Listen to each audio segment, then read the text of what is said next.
What happens when America's most polished journalist faces the royal family's most controversial figure? At first, it seems like a standard primetime interview, a well-lit studio, polite greetings, and the appearance of civility. But beneath CNN's warm lights, Anderson Cooper wasn't there to play along and Meghan Markle wasn't there to be subdued. She arrived armed with defiance, dismissive smiles, and the sharp entitlement that has divided audiences worldwide. What started as a conversation quickly became a battle, a duel of words, with one side wielding facts and the other attitude. By the end, viewers had witnessed more than an interview, they had witnessed a reckoning. The CNN studio gleamed under its precise lighting. Every detail of the set was flawless. Anderson Cooper's cue cards were perfectly aligned. Cameras waited in deliberate stillness to capture every angle. Across from him, Meghan Markle sat poised, legs crossed, her hair catching the light like a halo. She offered the practiced smile familiar from countless magazine covers, designed to charm and disarm. Anderson began smoothly. "Thank you for joining us tonight." "Of course," she replied, sweet but faintly performative. "It's always enlightening to sit down with real journalists." Cooper noted the subtle sting, but didn't react, simply inclining his head. "Let's start simply. How are you and Harry doing?" For a brief moment, Meghan's smile faltered. Then she leaned back, exuding calm. "We're fine, thriving, actually stronger than ever, despite what the tabloids might suggest." Her words were precise, polished, even defensive. Anderson maintained his steady gaze. "There have been rumors, some suggesting tension in your marriage, that Harry struggles being distant from his family." Meghan cut in with a brittle laugh. "Do you really want to waste your time giving oxygen to gossip?" "Honestly, Anderson, I'd expect better of you." The studio audience shifted uncomfortably. Cooper remained composed. "I understand your frustration with rumors," he said evenly. "But part of the public's interest lies in how you're adjusting after stepping away from royal life. Isn't it fair to ask how you're navigating those changes?" "Navigating," she repeated, tasting the word. "We don't navigate, we lead. We've made choices that serve our happiness, our truth. If people can't handle that, maybe they should stop projecting their unhappiness onto us." Her tone was sharp, her answer a rebuke. Anderson's expression stayed unchanged. He shuffled his cards slightly, a subtle, silent challenge. "Let's talk about choices. You've been open about your difficulties with the royal family, feeling unsupported, even silenced, yet you've built a successful platform: podcasts, streaming deals, book contracts. Critics say you've leveraged the institution you criticize. How do you respond?" Meghan tilted her head, smile returning, colder now. "Critics should walk a mile in my shoes before making judgments. I don't apologize for surviving, Anderson. I don't apologize for making a living after being cut off." Her tone had grown sharper, louder, the conversation tipping into confrontation. Anderson leaned forward, calm and measured. "But Meghan, you weren't left destitute. You had a successful acting career before Harry. He has inherited wealth. Perception, fair or not, doesn't align with financial struggle. How do you reconcile that?" Her eyes narrowed. "Perception," she said sharply. "That's the problem. Everyone feels entitled to analyze our lives like characters in a play. They don't know the truth. They don't know what we sacrificed." Anderson let the silence linger, letting the audience feel her indignation. "What exactly did you sacrifice, Meghan?" For the first time, she hesitated. Her words came slower, less rehearsed. "Privacy," she said finally. "Peace, the right to live without being torn apart daily by people who have never met us."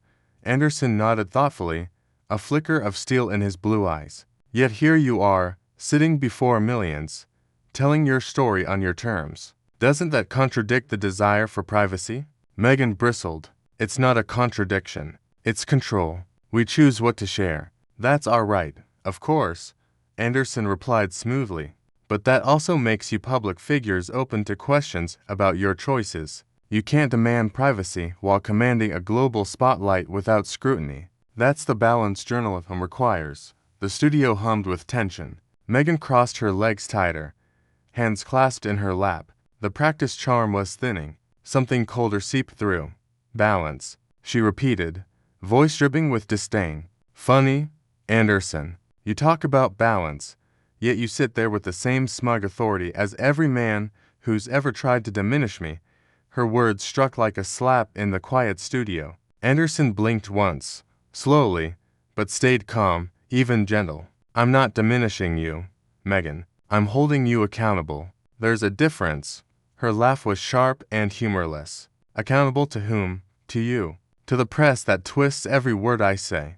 To a public that's already made up its mind about me. Anderson didn't raise his voice. Accountable to the truth, he said simply. The silence that followed was heavy, almost suffocating. What began as a measured discussion had already become a sparring match. For the first time, Meghan's polished composure appeared fragile. Cameras rolled smoothly, but the atmosphere inside the CNN studio had shifted. The civility of the opening had evaporated, leaving something raw, something volatile. Anderson sat composed, pen poised between his fingers, while Meghan's posture grew taut, her charm slipping into irritation. Anderson moved to his next question, deliberate, steady. Let's talk about Harry.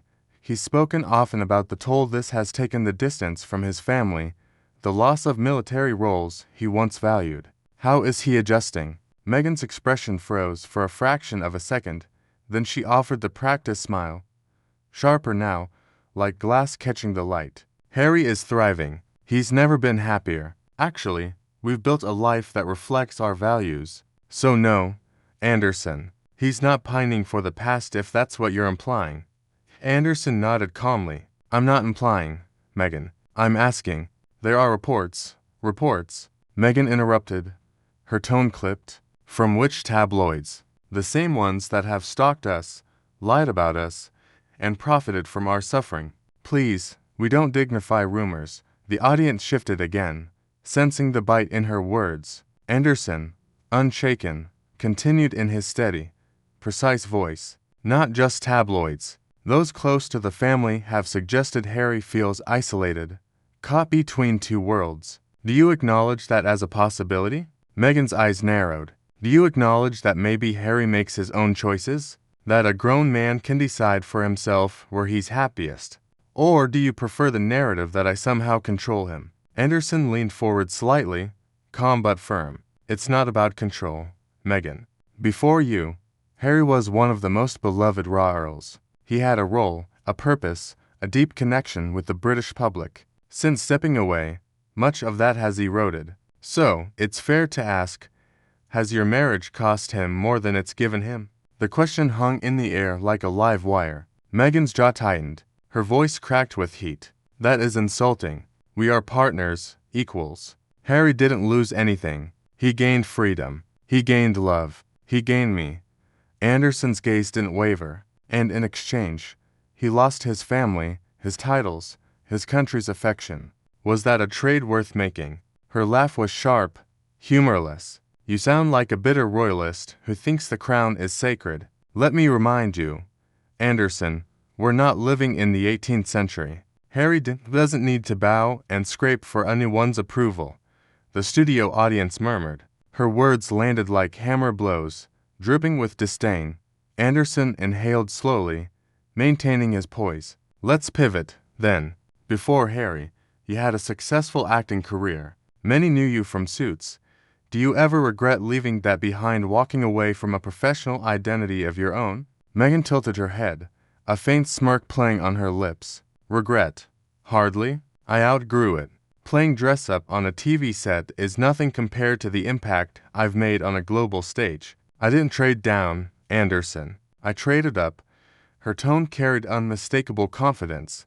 Anderson raised his brows slightly, but kept his voice steady. Some might argue you traded independence for notoriety, that you went from being Meghan Markle, actress, to Meghan, Duchess of Sussex, defined primarily by your husband's name.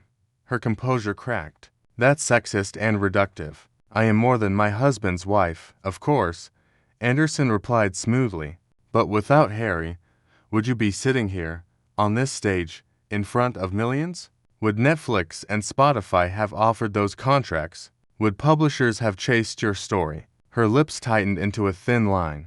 Her voice, when it came, was colder. You clearly don't understand who I am. I've always had influence. I've always had presence. The world just wasn't ready to acknowledge it until I forced them to.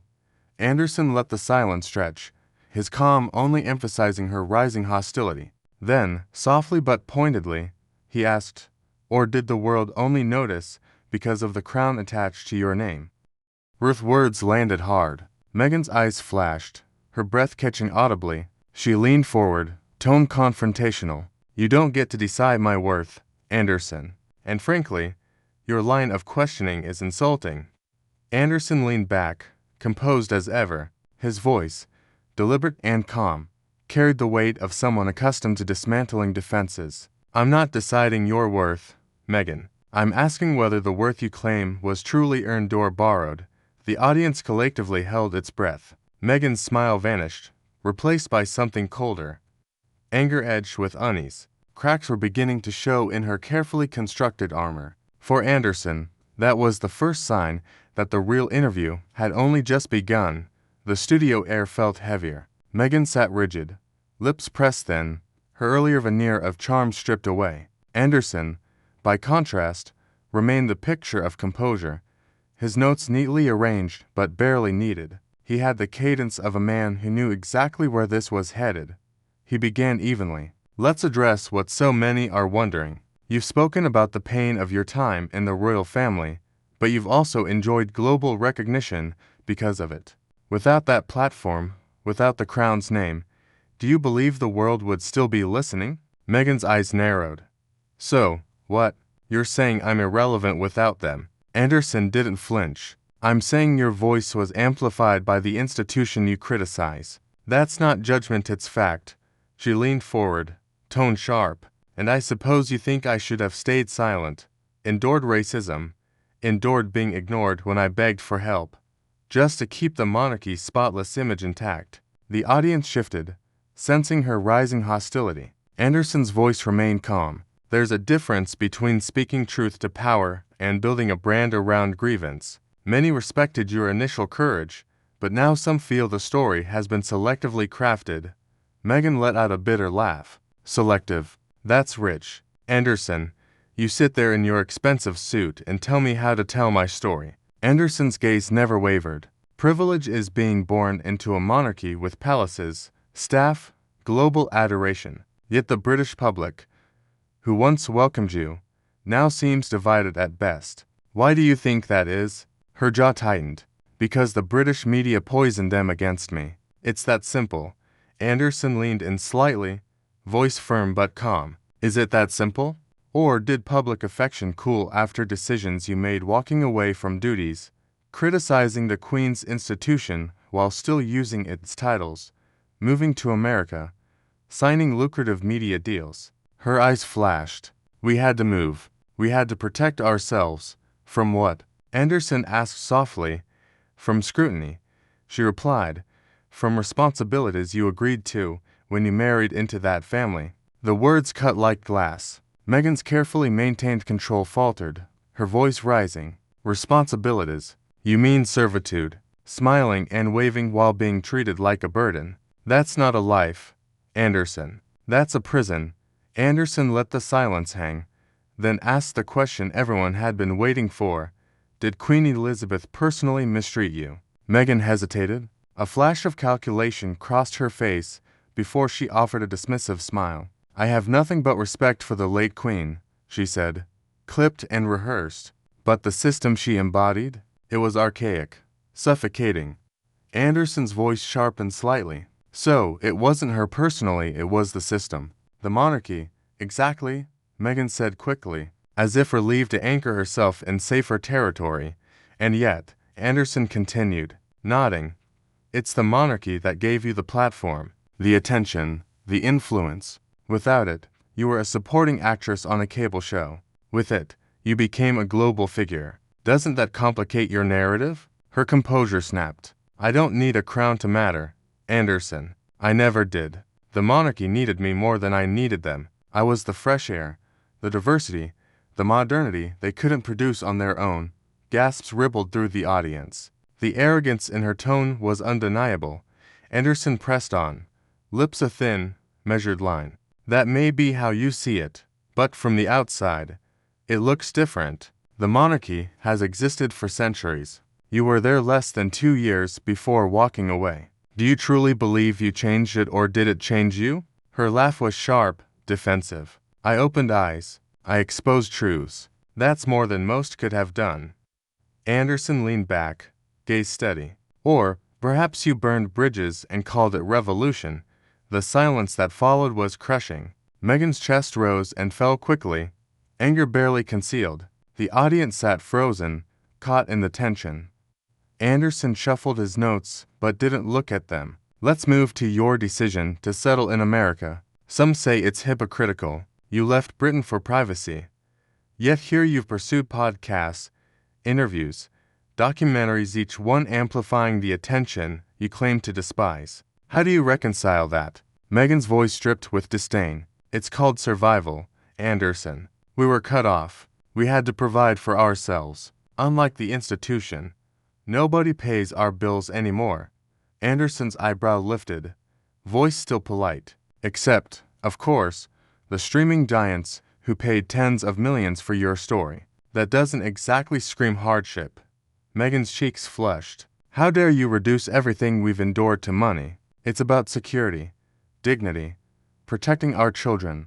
Anderson's reply was surgical. Protecting your children or protecting your brand. The blow landed hard. Meghan froze, lips parting, no words coming. For the first time, she looked genuinely rattled. Anderson let the silence hang before speaking again, softly but decisively. Meghan, you left a 1,000-year-old institution claiming you wanted peace. What you've built looks less like peace and more like a business. The audience murmured, sensing the interview spiraling into dangerous territory. Meghan's face hardened, voice shaking with indignation. You don't get to define me. You don't get to decide what my life means. Anderson's gaze was unflinching. I don't need to. The world is watching and they see the contradictions. The tension was unbearable. The interview, that began with smiles, had become a battlefield. Meghan Markle was losing ground with every question. The studio fell silent except for the faint hum of the lights. Meghan sat stiffly, hands clasped tightly in her lap, knuckles pale. The glossy composure that had carried her through countless interviews was gone, replaced by flashes of anger and thinly veiled panic. Anderson leaned forward, calm and deliberate, as if dissecting a case in open court. Meghan, he began, voice measured, you've spoken about being silenced, about suffering, about leaving an institution that failed you, but let's be honest with each other and with the viewers at home. Would you be sitting here right now if you hadn't married Prince Harry? The question hit like a thunderclap. The audience collectively inhaled. Meghan's eyes flashed, but she forced a smirk. So now you're saying I'm nothing without him. How very predictable. Anderson's gaze didn't waver. I'm saying your entire public identity, your global influence, your Netflix deals, your book contracts all stem from one fact. You married into the most famous family in the world. And since leaving that family, you've built a career criticizing it while still trading on its name. Isn't that true? Her voice rose, sharp and defensive. That's incredibly sexist. I had a career before Harry. I was successful before Harry. I mattered before Harry. Anderson's reply was calm, cutting like a scalpel. Yes, Meghan, you were an actress on a mid-tier cable show. Talented, perhaps, but not globally known. You became a household name the moment you put on that tiara and walked into Windsor. That's not sexism. That's reality.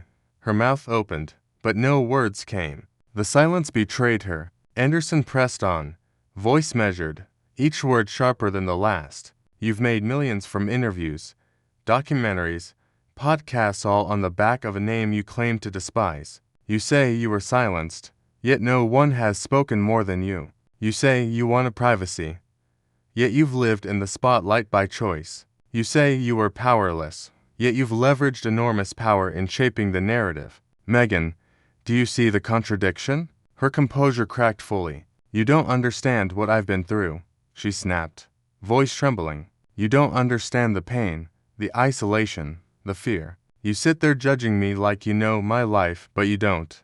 Anderson leaned back, face grave. I understand what you've told us, and I see a woman who wants all the benefits of royalty with none of the responsibilities. A woman who claims independence, but whose platform collapses without Harry's name. Strip away the crown, the titles, the connections, what's left? Meghan's lip quivered. She tried to steady herself. I am more than his wife. I am more than a duchess. She faltered, eyes glistening. I am. Her words dissolved into silence. Then, to the shock of everyone in the room, her eyes filled with tears. She turned her face away, blinking rapidly, her carefully composed persona shattering under the weight of the questions. The audience sat frozen, unsure whether to pity her or applaud Anderson. His voice, still firm but tinged with finality, cut through the tension. Meghan, this isn't cruelty. This is accountability. You've made accusations against powerful people who cannot defend themselves publicly. You've profited from those accusations, and when asked for specifics, for facts, for evidence, you fall back on emotion. That may win sympathy, but it doesn't answer the questions. Meghan shook her head, tears rolling freely. You don't know what it's like? None of you know. Anderson exhaled slowly, then turned to the camera. His closing words carried the gravity of a verdict. Ladies and gentlemen, you've just seen what happens when public narratives meet hard questions. Meghan Markle came here to tell her version of the story about journalism and about versions. It's about truth, and sometimes the truth is uncomfortable. The camera zoomed in on his face as he delivered the final blow. Titles and fame can amplify a voice, but they cannot replace substance. Without Harry's name, Meghan Markle would not be sitting here tonight. The words landed like a gavel. Meghan's head dropped, shoulders trembling, as Anderson placed his pen neatly on the desk. This interview, he said quietly, is over. The screen cut to black, leaving millions of viewers stunned. Some felt sympathy, others vindication, but all knew they had just witnessed one of the most explosive interviews in CNN history.